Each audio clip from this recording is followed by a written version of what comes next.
जय संतोषी माँ। आज के वीडियो में हम सुनेंगे संतोषी माता की व्रत कथा। शुक्रवार के दिन संतोषी माँ का व्रत और पूजन किया जाता है। इस पूजा के दौरान माँ की आरती, पूजन तथा अंत में माँ की कथा भी जरूर सुनी जाती है। तो चलिए हम आज के वीडियो में शुक्रवार व्रत की कथा सुनते हैं। एक गांव में एक बुढ़िया रहती थी। उसके 7 बेटे थे। 6 कमाने वाले थे, एक बेटा निकम्मा था। बुढ़िया माँ 6 पुत्रों का झूठा 7वें पुत्र को दे देती थी। 7वां पुत्र एक दिन अपनी पत्नी से बोला, देखो मेरी माता का मुझ पर कितना प्रेम है। वह बोली, हाँ हाँ क्यों नहीं, सबका झूठा बचा हुआ जो तुमको खिलाती है। वह बोला, ऐसा नहीं हो सकता, जब तक मैं आंखों से ना देख लूं मान नहीं सकता। पत्नी ने हंसकर कहा, अच्छा ठीक है, देख लोगे तब तो मानोगे। कुछ दिन बाद एक बड़ा त्योहार आया। घर में 7 प्रकार के भोजन और चूरमा के लड्डू बने। वह पत्नी की बात को जांचने के लिए सिर दर्द का बहाना बनाकर पतला कपड़ा ओढ़कर रसोई घर में जाकर सो गया और कपड़े में से सब कुछ देखता रहा। 6 भाई भोजन करने आए। उसने देखा माँ ने उनके लिए सुंदर सुंदर आसन बिछाए हैं, 7 प्रकार की रसोई परोसी है और आग्रह करके उन्हें भोजन कराती रही। वह सब देखता रहा। 6 भाई भोजन करके जब उठ गए तब माँ ने उनकी थालियों में से लड्डुओं के टुकड़ों को उठाया और एक लड्डू बनाया। झूठन साफ कर माँ ने पुकारा, उठ बेटा, तेरे भाई भोजन कर गए हैं, अब तू ही उठकर भोजन कर ले। उसने कहा, माँ मुझे भोजन नहीं करना, मैं परदेश जा रहा हूँ। माँ ने कहा, कल जाना हो तो आज ही चला जा। वह बोला, हाँ हाँ आज ही जा रहा हूँ। यह कहकर वह घर से निकल गया। चलते समय उसे अपनी पत्नी की याद आई। वह गौशाला में कंडे थाप रही थी। वहां जाकर वह बोला, मेरे पास तो कुछ नहीं है तुम्हें देने को, यह अंगूठी है सो ले लो और अपनी कोई निशानी मुझे दे दो। वह बोली, मेरे पास क्या है, यह गोबर भरा हाथ है। यह कहकर उसकी पत्नी ने उसकी पीठ पर गोबर के हाथ की थाप मार दी। अब वह चल दिया। चलते चलते दूर देश में पहुंचा। वहां एक साहूकार की दुकान थी। वहां जाकर बोला, सेठ जी मुझे नौकरी पर रख लो। साहूकार को नौकर की जरूरत थी तो साहूकार ने कहा, काम देख कर तनख्वाह मिलेगी। उसने कहा, सेठ जी जैसा आप ठीक समझो। अब क्या था, उसे साहूकार के यहाँ नौकरी मिल गई। वह वहाँ दिन रात काम करने लगा। कुछ दिन में दुकान का लेन देन, हिसाब किताब, ग्राहकों को माल बेचना, सारा काम करने लगा। साहूकार के 7-8 नौकर थे।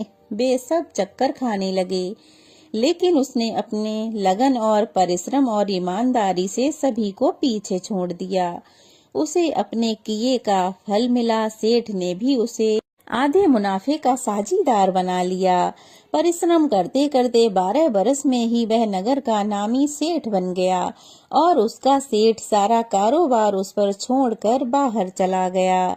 इधर उसकी पत्नी पर क्या बीती वह भी सुनो। सास ससुर उसे दुख देने लगे। गृहस्थी का सारा काम करवाकर उसे लकड़ी लेने जंगल भेजते।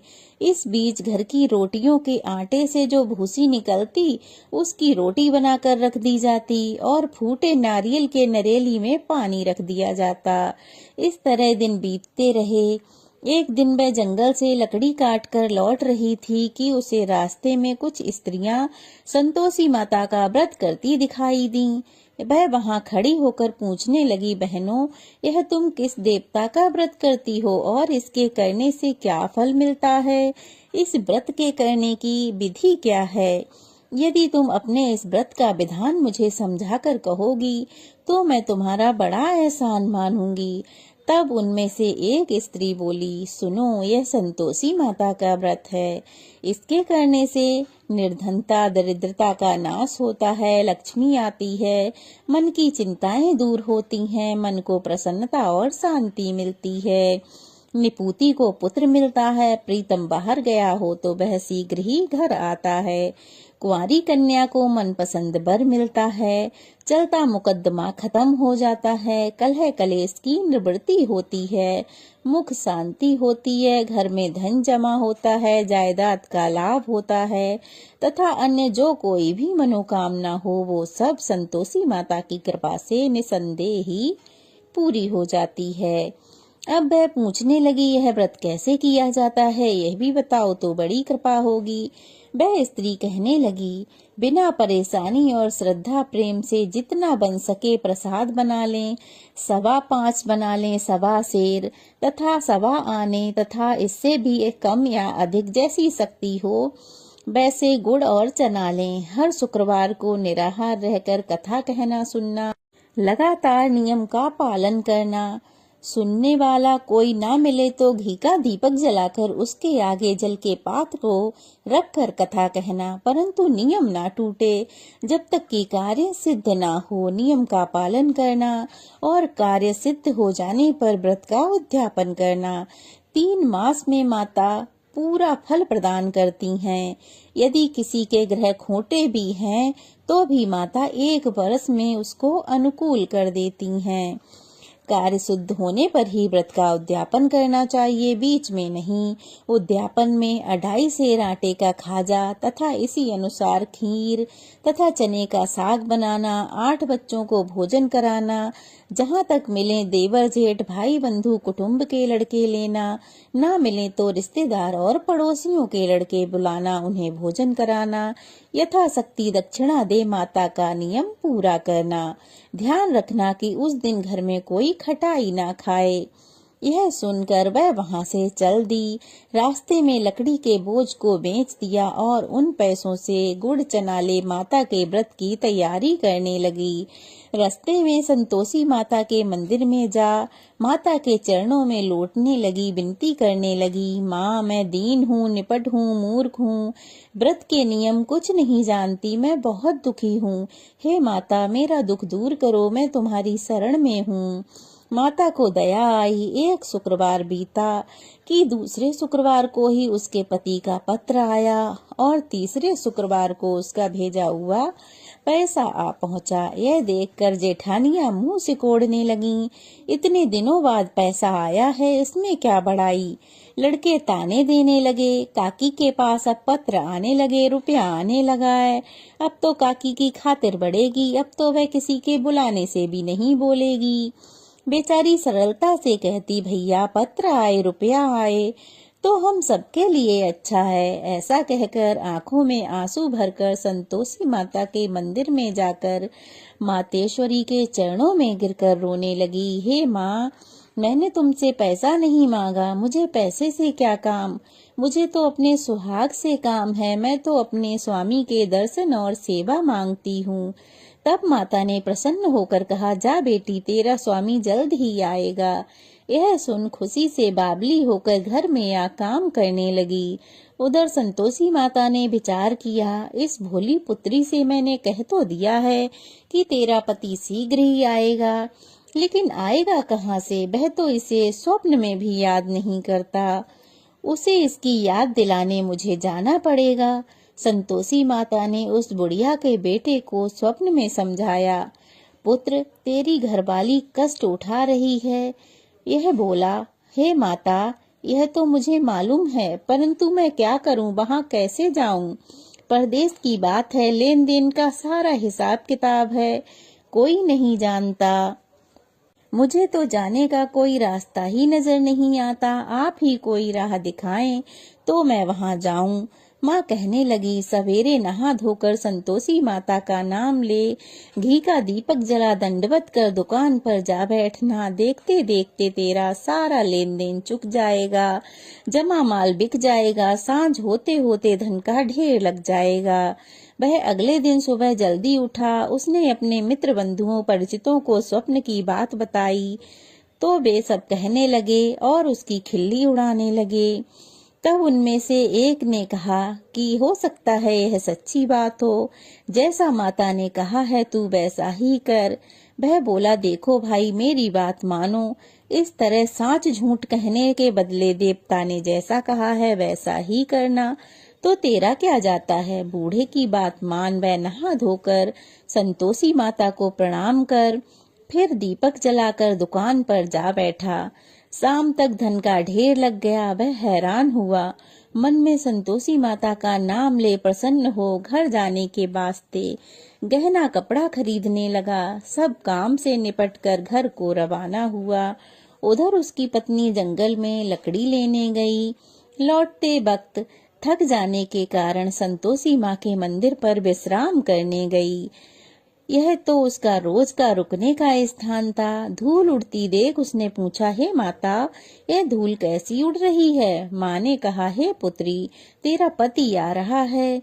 अब तू ऐसा कर, लकड़ियों के 3 बोझ बना, एक नदी किनारे रख, दूसरा मेरे मंदिर पर और तीसरा अपने सिर पर रख। तेरे पति को लकड़ी का गट्ठा देख मोह पैदा होगा।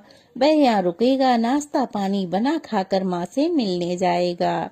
तू लकड़ी का बोझ उठाकर जाना और बीच चौक में गट्ठा डालकर 3 आवाजें जोर से लगाना। लो सासू जी लकड़ियां लो, भूसी की रोटी दो, नारियल के खोपरे में पानी दो, आज मेहमान कौन आया है। संतोषी माँ की बात सुनकर वह बहुत अच्छा माँ कहकर प्रसन्न मन से लकड़ियों के 3 बोझ बना लाई। एक नदी के किनारे, दूसरा माता के मंदिर पर रखा। इतने में ही एक मुसाफिर आ पहुंचा।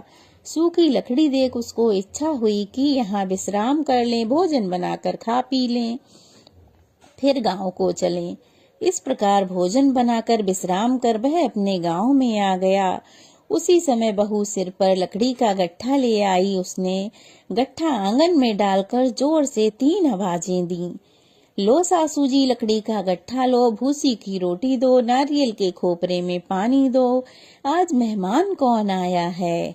यह सुनकर सास ने अपने दिए हुए कष्टों को भुलाने के लिए कहा, बहू तू ऐसा क्यों कहती है, तेरा मालिक ही तो आया है। आ बैठ, मीठा भात खाकर कपड़े गहने पहन। पत्नी की आवाज सुनकर उसका स्वामी बाहर आया और उसके हाथ में पहनी हुई अंगूठी देख व्याकुल हो गया। उसने माँ से पूछा, माँ यह कौन है। माँ बोली, बेटा ये तेरी पत्नी है। आज 12 बरस हो गए जब से तू गया है, तब से सारे गांव में जानवरों की तरह भटकती फिरती है। काम काज तो कुछ करती नहीं, 4 समय आकर खा जाती है। अब तुझे देखकर भूसी की रोटी और नारियल के खोपरे में पानी मांग रही है। वह बोला, ठीक है माँ, मैंने इसे भी देखा है और तुम्हें भी देखा है। अब मुझे दूसरे घर की चाबी दो, मैं उसमें रहूंगा। माँ बोली, ठीक है बेटा, जैसी तेरी मर्जी, कहकर माँ ने चाबी का गुच्छा बेटे के सामने रख दिया। उसने दूसरा घर खोलकर सारा सामान जमाया। एक ही दिन में वहाँ राजा के महल के समान ठाट बाट बन गया। अब क्या था, वह सुख भोगने लगी। अगला शुक्रवार आया। उसने अपने पति से कहा, मुझे माता का उद्यापन करना है। पति बोला, बहुत अच्छा है, खुशी से करो। वह उद्यापन की तैयारी करने लगी। जेठ के लड़कों को भोजन के लिए कहने गई। उन्होंने मंजूर किया, परंतु पीछे से जिठानी ने अपने बच्चों को सिखाया, देखो रे, भोजन के समय सब खटाई मांगना, जिससे उसका उद्यापन पूरा ना हो सके। लड़के भोजन करने आए। खीर तो पेट भर कर खाई, परंतु याद आते ही कहने लगे, हमें कुछ खटाई खाने को दो, खीर खाना हमें नहीं भाता, देखकर अरुचि होती है। लड़के उठ खड़े हुए, बोले, पैसे लाओ। भोली बहू कुछ जानती ना थी, सो उसने उन्हें पैसे दे दिए। लड़कों ने बाजार जाकर उन पैसों से इमली खरीद कर खाई। यह देखकर बहू पर माताजी ने कोप किया। राजा के दूत उसके पति को पकड़कर ले गए। उसके पति को पुलिस के सिपाही ले गए तो भाई भाभी झूठी बातें करने लगे। हमेशा लूट खसोट कर इसने यह धन इकट्ठा किया है। राजा के सिपाहियों ने उसे पकड़ लिया। अब जेल में पिटाई होने पर सब पता चल जाएगा। पत्नी यह बात सुन नहीं सकी और रोती हुई माताजी के मंदिर में गई। वह कहने लगी कि माँ, यह तुमने क्या किया, मुझे क्यों रुलाया। माँ बोली, बेटी, तुमने उद्यापन कर दिया और व्रत भी बिगाड़ दिया, इतनी जल्दी तुम सारी बातें भूल गईं। वह कहने लगी, मैं माँ भूली तो नहीं हूँ, ना ही कोई पाप किया है। लड़कों ने मुझे भुला दिया और मैंने भूलकर उन्हें पैसे दे दिए, मुझे माफ कर दो माँ। माँ बोली, क्या कोई ऐसे भूल हो सकती है, ऐसे भूल की जाती है? वह बोली, माँ मुझे माफ कर दो, मैं तुम्हारा उद्यापन फिर से करूंगी। माँ बोली, अब कोई भूल ना करना। वह बोली, अब कोई भूल नहीं होगी। माँ अब बताओ कि वह कैसे आएंगे? माँ बोली, जाओ बेटी, रास्ते में तुम्हें तुम्हारा पति आता हुआ मिलेगा। वह वहां से चली गई और रास्ते में उसे उसका पति मिल गया। उसने अपने पति से पूछा, तुम कहाँ गए थे? तब वह कहने लगा, उसने बहुत सा धन कमाया था, इसीलिए राजा चाहता था कि मैं उसका कर चुकाऊं, तो मैं वही कर चुकाने चला गया था। वह बहुत खुश होकर बोली, अच्छा अब घर चलते हैं। वे घर चले आए। कुछ दिन बाद फिर शुक्रवार आया। उसने अपने पति से कहा, मैं एक बार फिर माताजी का उद्यापन करना चाहती हूँ। पति ने कहा, बहुत अच्छा है, कर दो। वह फिर अपने जेठ के बेटों को बुलाने गई। जेठानियों ने उसे ताना मारा और बेटों को सीख देने लगी, तुम सब लोग शुरू में ही खट्टी चीज मांगते रहना। लड़के कहने लगे, हमें खीर खाना अच्छा नहीं लगता, हमें बहुत बेचैनी होती है, हमें कुछ खट्टा खाने को दो। वह बोली, तुम्हें खट्टी चीज नहीं मिलेगी, तुम्हारी इच्छा हो तो खाओ, नहीं हो तो मत खाओ। फिर वह ब्राह्मण के बेटों को बुलाकर लाई और उन्हें भोजन कराने लगी। अपनी सामर्थ्य के अनुसार धन के स्थान पर उसने सबको एक एक फल दिया। इससे संतोषी माता बहुत प्रसन्न हुई। नए वर्ष में माता के आशीर्वाद से उसे चांद जैसा पुत्र प्राप्त हुआ। वह प्रतिदिन अपने पुत्र को लेकर माता के मंदिर जाती। माता ने सोचा, वह तो प्रतिदिन आती है, आज क्यों न मैं इसी बहाने इसके घर जाकर देखती हूँ, उसके दर्शन करती हूँ। ऐसा सोचकर माता ने भयानक रूप बनाया। गुड़ और चने से सना हुआ मुंह और ऊपर से सींग बनाए और चारों ओर मक्खी मच्छर भिनभिना रहे थे। दरवाजे पर पैर रखते ही उसकी सास चिल्लाई, देखो कोई चुड़ैल चली आ रही है, लड़कों इसे भगाओ, नहीं तो किसी को खा जाएगी। लड़के डर गए और खिड़की दरवाजे बंद करने लगे। बहू ने एक खिड़की से देखा तो खुशी से पागल जैसी चिल्ला रही थी, आज तो मेरी माँ मेरे घर आई है, आज तो मेरी माताजी मेरे घर आई है। ऐसा कहकर उसने बच्चे को, जिसे वह दूध पिला रही थी, उसे नीचे पटक दिया। इस बीच सास को गुस्सा आया और उसकी सास कहने लगी, ऐसी भी तू क्या उतावली हुई है जो बच्चे को ही पटक दिया। इतने में माँ के प्रताप से लड़के ही लड़के नजर आने लगे। वह बोली, माँ मैं जिनका व्रत करती हूँ वह यही संतोषी माता हैं। अब तो सबने माता जी के चरण पकड़ लिए और विनती करने लगे, हे माता हम मूर्ख हैं, अज्ञानी हैं, पापी हैं, तुम्हारे व्रत की विधि हम नहीं जानते, व्रत भंग करके हमने बहुत बड़ा अपराध किया है, आप तो जगत की माता हो, हमारे अपराध को क्षमा करो। इस प्रकार माता प्रसन्न हुई। बहू को प्रसन्न होकर ऐसा सुंदर फल दिया, वैसा ही हे माता सबको फल देना। जो इस कथा को पढ़े अथवा सुने उसके सब कार्य सिद्ध करना, और जैसा बहू को फल दिया वैसा ही कथा पढ़ने सुनने वाले को सबको देना। तो यह थी संतोषी माता की व्रत कथा, शुक्रवार को पढ़े जाने वाली व्रत कथा। कैसी लगी कमेंट बॉक्स में जरूर बताइएगा।